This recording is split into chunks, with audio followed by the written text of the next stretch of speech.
बाद अऊज़ु बिल्लाहि मिनश्शैतानिर्रजीम बिस्मिल्लाहिर्रहमानिर्रहीम लन यनालल्लाह लुहूमुहा वला दिमाउहा वलाकिन यनालुहुत तक़वा मिनकुम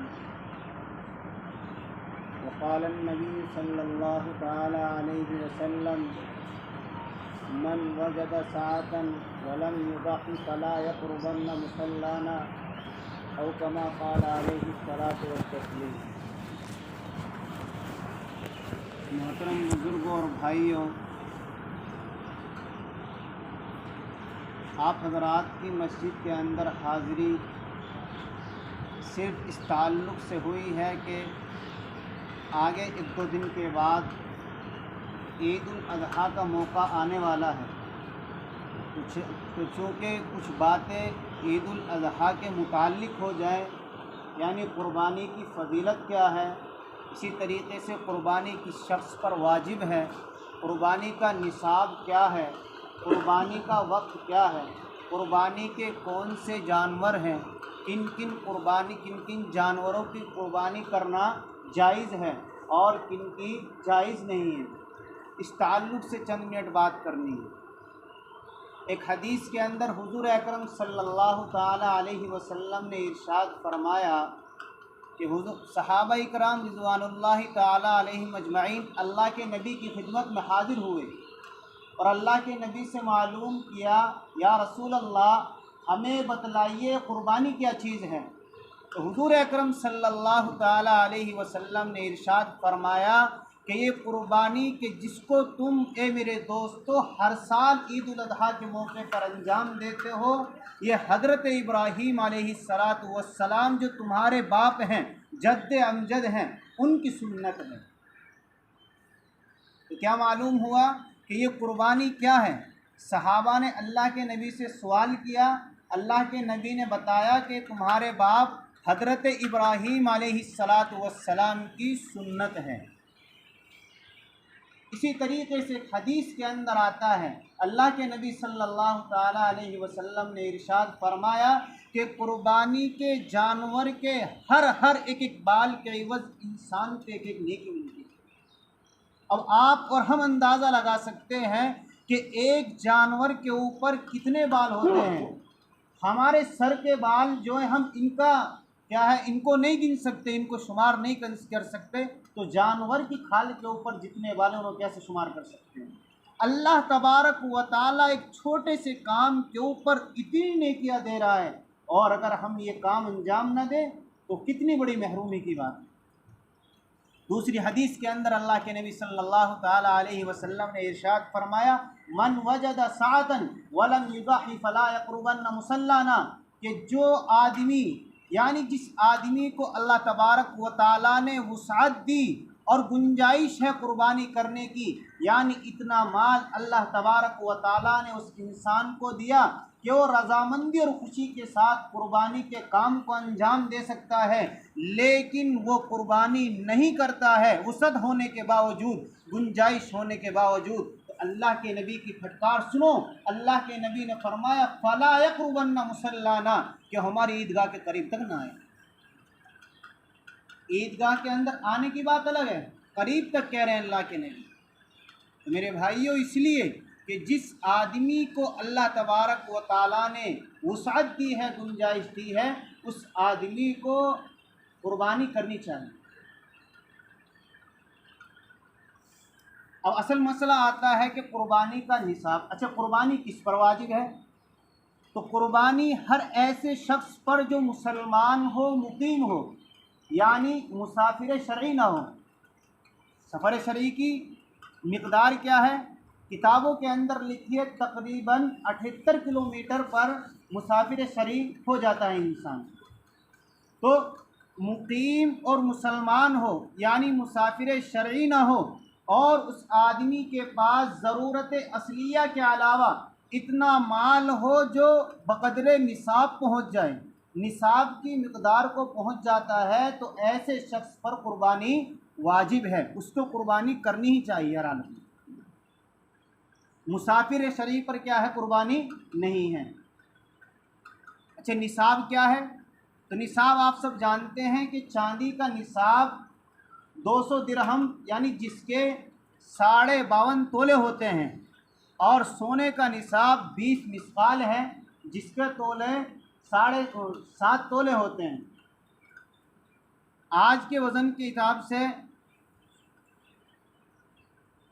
नए औज़ान के हिसाब से जो है चांदी का निसाब बनता है 612 ग्राम 360 मिलीग्राम। चांदी का निसाब 612 ग्राम 360 मिलीग्राम, और सोने का बनता है 87 ग्राम 480 मिलीग्राम।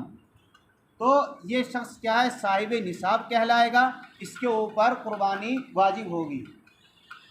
अच्छा, ज़रूरत असलिया क्या है? तो उलमा ने किताबों के अंदर लिखा है कि ज़रूरत असलिया यानी वो चीज़ें जो इंसान की जान और आबरू से मुताल्लिक़ हों, यानी उनके न होने पर इंसान की जान का ख़तरा हो और आबरू का ख़तरा हो और खौफ हो। मसलन क्या, खाना पीना है, रहने का मकान है, या इसी तरीके से कोई पेशावर आदमी है, पेशावर के पेशे के जो औज़ार वग़ैरह हैं, ये सब चीज़ें ज़रूरत असलिया के अंदर दाखिल हैं। अगर किसी आदमी के पास इन ज़रूरत असलिया के अलावा बक़द्र निसाब माल का मालिक है तो उस पर कुर्बानी वाजिब है। मसलन बड़ी बड़ी डेगे होना, शामियाने वग़ैरह होना, ये ज़रूरत असलिया के अंदर दाखिल नहीं है। तो क्या हुआ कि ऐसा शख्स जो मुसाफिर न हो, मुकीम हो, मुसलमान हो, ज़रूरत असलिया के अलावा उस आदमी की मिल्कियत में बक़द्र निसाब माल हो, तो ऐसे शख्स पर कुर्बानी वाजिब है। कुर्बानी के जानवर कौन कौन से हैं?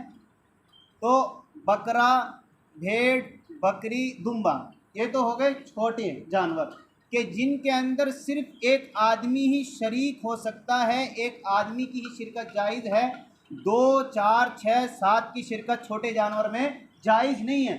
लिहाजा अगर कोई आदमी एक छोटे जानवर मसलन बकरे में 2 आदमियों को शरीक करता है तो कुर्बानी सही नहीं होगी। इसी तरीके से बड़ा जानवर है, भैंस है, भैंसा है, बैल है, गाय है, तो ये बड़े जानवर हैं। बड़े जानवर में 7 आदमी शरीक हो सकते हैं, लेकिन इसके लिए शर्त क्या है?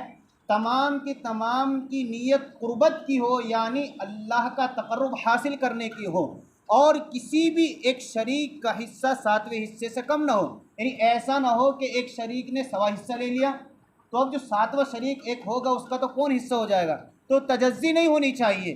तो अगर इस तरीके से होगा तो उस किसी की भी कुर्बानी सही नहीं होगी। मसलन एक आदमी है, एक शरीक है, 7 आदमियों ने हिस्सा लिया। अब एक की नीयत क्या है? गोश्त खाने की है। 7 आदमियों की नीयत कुर्बत की है और एक आदमी की नीयत जो है गोश्त खाने की है, तो किसी की भी कुर्बानी सही नहीं होगी। तो इसलिए शर्त यह है कि कुर्बत की नीयत हो, यानी सवाब की नीयत होनी चाहिए, और दूसरी शर्त यह है कि 7 हिस्से से किसी आदमी का भी हिस्सा कम नहीं होना चाहिए। कुर्बानी का वक्त क्या है? तो उलमा ने किताबों के अंदर लिखा है कि 10वीं ज़िलहिज्जा से लेकर 12वीं ज़िलहिज्जा के सूरज के गुरूब होने से पहले पहले कुर्बानी का वक्त है।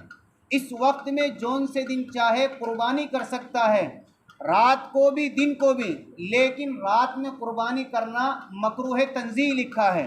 क्यों? इसलिए कि ऐसा हो सकता है कि भी किसी को तकलीफ़ पहुंच जाए, जानवर की रगें अच्छी तरह ना कटें, जानवर को तकलीफ़ ज़्यादा पहुंचे।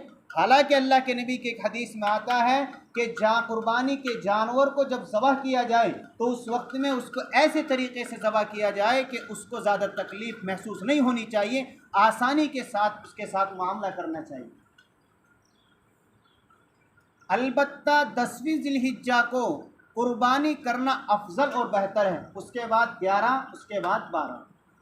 अगर कोई शख्स 12वीं ज़िलहिज्जा को सूरज के गुरूब होने से पहले पहले कुर्बानी नहीं कर पाया, सूरज के गुरूब होने के बाद कुर्बानी करता है, तो कुर्बानी दुरुस्त नहीं होगी। क्यों?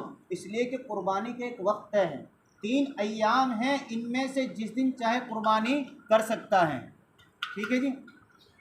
तो कुर्बानी का निसाब भी हो गया, कुर्बानी के जानवर, कुर्बानी का वक्त। अब कुर्बानी के ताल्लुक़ से कुछ मसाइल, मसलन एक आदमी ने एक जानवर इस नीयत से ख़रीदा कि बाद में कुछ लोगों को शरीक कर लूँगा। जानवर ख़रीद लिया कुर्बानी के लिए, और क्या कहते हैं नीयत ये है कि अगर दीगर शुरका भी मिल गए, दीगर हिस्सेदार भी मिल गए, तो उन तमाम को भी शरीक कर लूँगा। ठीक है, तो अगर अब बाद में दूसरे शुरका को शरीक करता है तो उसका शरीक करना सही कहलाएगा। लेकिन अगर इस नीयत से जानवर ख़रीदा कि मैं इसकी तनहा कुर्बानी करूँगा, तो अब ये देखा जाएगा कि जानवर को ख़रीदने वाला मालदार है या गरीब है। अगर मालदार है तो शिरकत दूसरे 7-6 आदमियों की शिरकत करना सही तो है, लेकिन उलमा ने लिखा है कि बेहतर नहीं है। लेकिन अगर गरीब और फ़कीर आदमी ने कुर्बानी का जानवर इस नीयत से ख़रीदा कि मैं तनहा कुर्बानी करूँगा और उसके बाद दीगर हिस्सेदारों को शरीक करता है, तो अब इस गरीब आदमी के लिए दीगर शुरका की शिरकत सही नहीं है, जायज़ नहीं है। आया मसला समझ में? तो अगर मालदार आदमी हैं तो कुर्बानी के जानवर के अंदर दूसरे शुरका को शरीक तो कर सकता है, लेकिन उसके लिए भी बेहतर नहीं है। और अगर गरीब है तो इसके लिए तो जायज़ नहीं है। एक आदमी ने कुर्बानी का जानवर ख़रीदा, बाद फिर वो जानवर क्या है गुम हो गया, उसके बाद दूसरा जानवर ख़रीदा। ठीक है, जानवर ख़रीदा, ख़रीदने के बाद इत्तिफाकन और अचानक वो जानवर गुम हो गया, कहीं चला गया।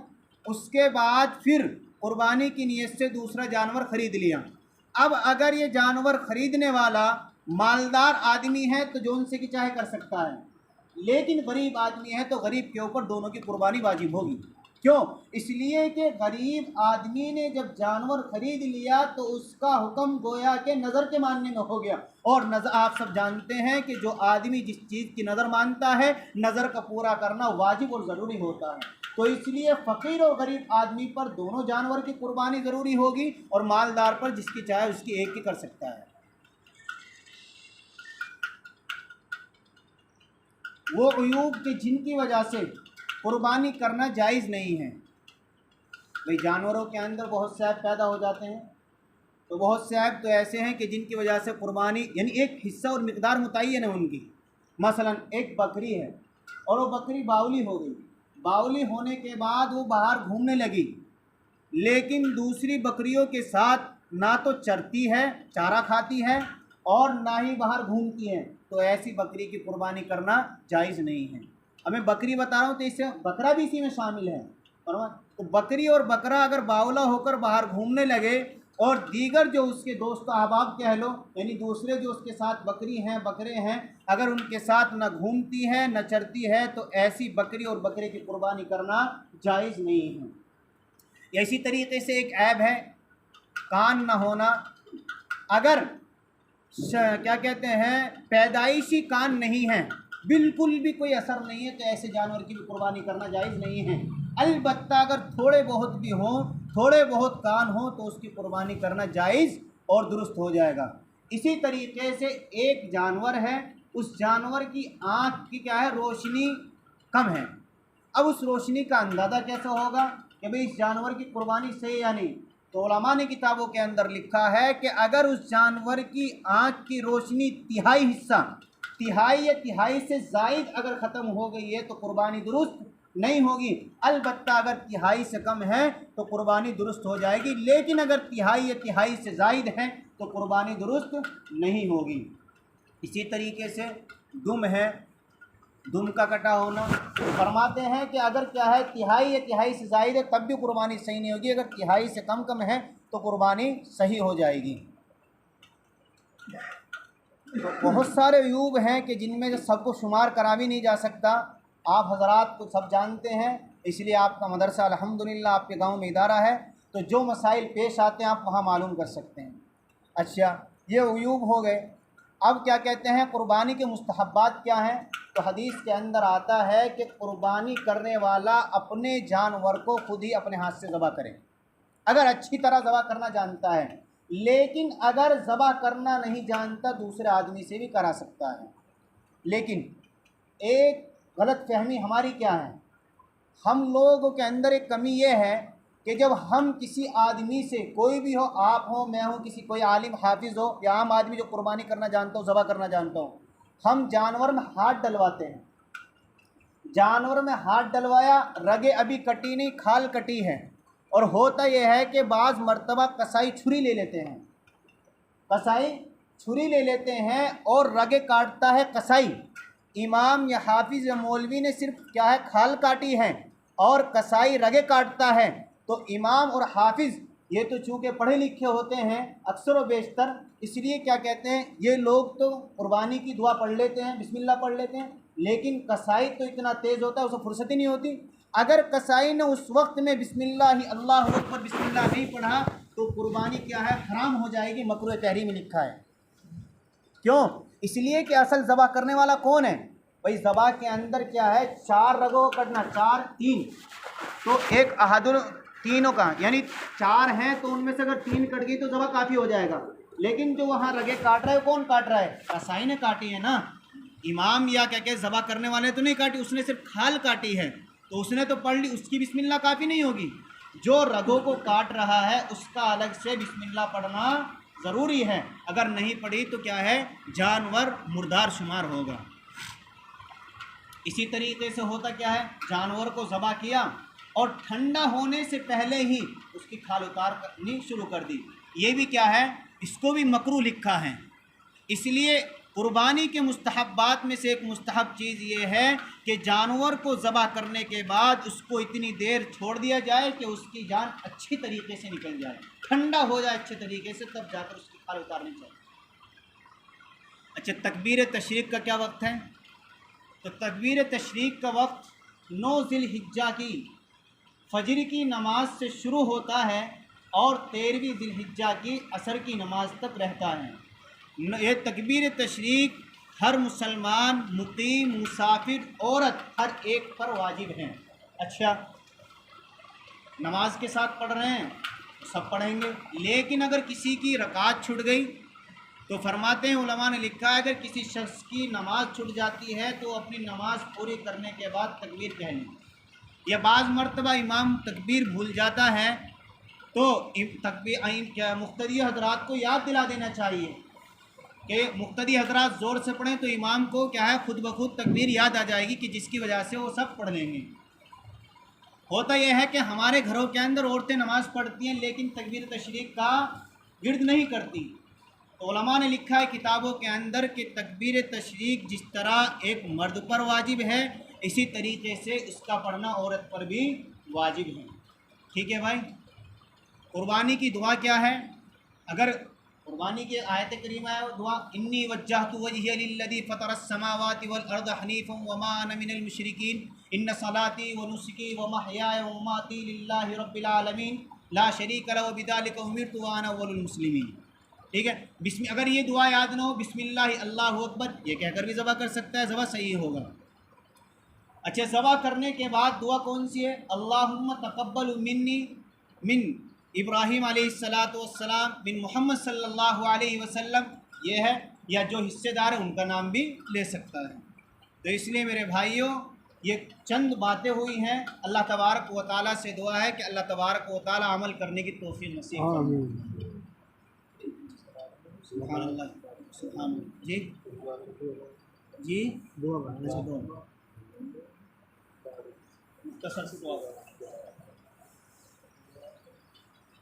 अल्लाहुम्मा सल्ली अला मुहम्मदिन व अला आलि मुहम्मदिन कमा सल्लैता अला इब्राहीम व अला आलि इब्राहीम इन्नका हमीदुम मजीद।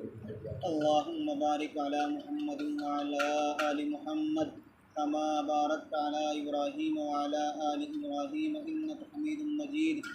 अल्लाहुम्मा इन्ना नस्अलुका मूजिबाति रहमतिक व अदाइम मग़फ़िरतिक वल गनीमत मिन कुल्लि बिर वस्सलामत मिन कुल्लि इस्म ला तदा लना ज़ंबन इल्ला गफ़रतह वला हम्मन इल्ला फ़र्रजतह वला मरीज़न इल्ला शफ़ैतह या अरहमर राहिमीन, या अरहमर राहिमीन, या अरहमर राहिमीन।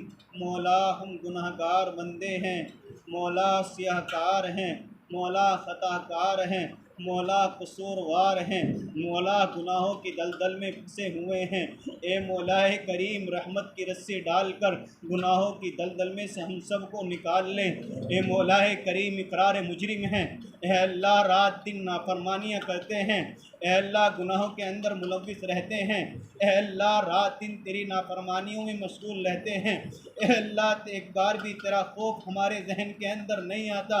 ए मौला करीम गुनाहों से हमारी हिफाजत फरमा ले, ए अल्लाह गुनाहों से हिफाजत फरमा ले। आज हालात मुसलमानों के ऊपर आए हैं, ए अल्लाह हमारे ऊपर आए हैं। या अल्लाह तेरे नबी की हदीस का मिस्दाक है, आमालुकुम उम्मालुकुम, जैसे तुम्हारे आमाल होंगे ऐसे ही तुम्हारे ऊपर हाकिम मुसल्लत किए जाएंगे। ए मौलाए करीम ये हमारे ए अल्लाह अमाल का नतीजा है कि जो आज हम मजलूम बने हुए हैं। ए मौलाए करीम जालिमों के जुल्म से हमारी हिफाजत फरमा ले, ए अल्लाह फितनों के फितनों से हमारी हिफाजत फरमा ले, हासिदीन के हसद से हमारी हिफाजत फरमा ले। ए अल्लाह तेरे सिवा हमारा कोई पालनहार नहीं है, ए अल्लाह तेरे सिवा हमारा कोई करता धरता नहीं है, ए अल्लाह तेरी चौखट के सिवा कोई चौखट नहीं है, तेरे दर के सिवा कोई दर नहीं है। ए अल्लाह कहाँ जाए, किसके सामने जाए, किसके सामने हाथ फैलाए। ए अल्लाह तू अपना मोहताज बनाना, किसी गैर का मोहताज न बनाना। ए मौलाए करीम इस मजलिस के अंदर ऐसा शख्स तो कोई होगा जिससे तुझे मोहब्बत होगी, जिससे तुझे ताल्लुक होगा। ए अल्लाह उसी के सदक़े में हमें माफ़ फरमा दे, ए अल्लाह उसी के सदक़े में माफ़ फरमा दे। ए अल्लाह मानते हैं गुनाहगार हैं, लेकिन तू सत्तारुल अयूब है, गफ्फारुल ज़ुनूब है। ए अल्लाह तू बड़े बड़े गुनाहों को बख्शने वाला है। ए अल्लाह हमारे गुनाहों को माफ़ फरमा दे, ए अल्लाह गुनाहों को माफ़ फरमा दे, आमाले सालिहा की तौफीक नसीब फरमा दे, आमाले सय्या से हिफाजत फरमा ले। ए मौलाए करीम दिल गंदे हैं, ए अल्लाह जहन भी गंदे हैं, खबासत भरी हुई है।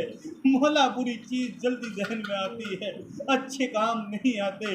मौला आमाले सालिहा की तौफीक नसीब फरमा दे, आमाले सय्या से हिफाजत फरमा ले। ए अल्लाह अपना कुर्ब नसीब फरमा दे, नबी की सुन्नतों को जिंदा करने वाला बना दे। ए मौला करीम इस वक्त में ए मौला करीम मुल्क के हालात बहुत ख़राब हैं। ए अल्लाह हुकूमत की नज़र मौला करीम मुसलमानों पर है, मसाजिदों पर है, मकातिबों पर है, मदारिसों पर है। मौला माफ़ फरमा दे, ए अल्लाह मसाजिद को खोल दे, मदारिस को ए अल्लाह बाज़ाब्ता खोल दे। ए मौला करीम मुसलमानों के बच्चे दीन से दूर हो गए, कुरान की तालीम से दूर हो गए, इस्लामी तालीम से दूर हो गए।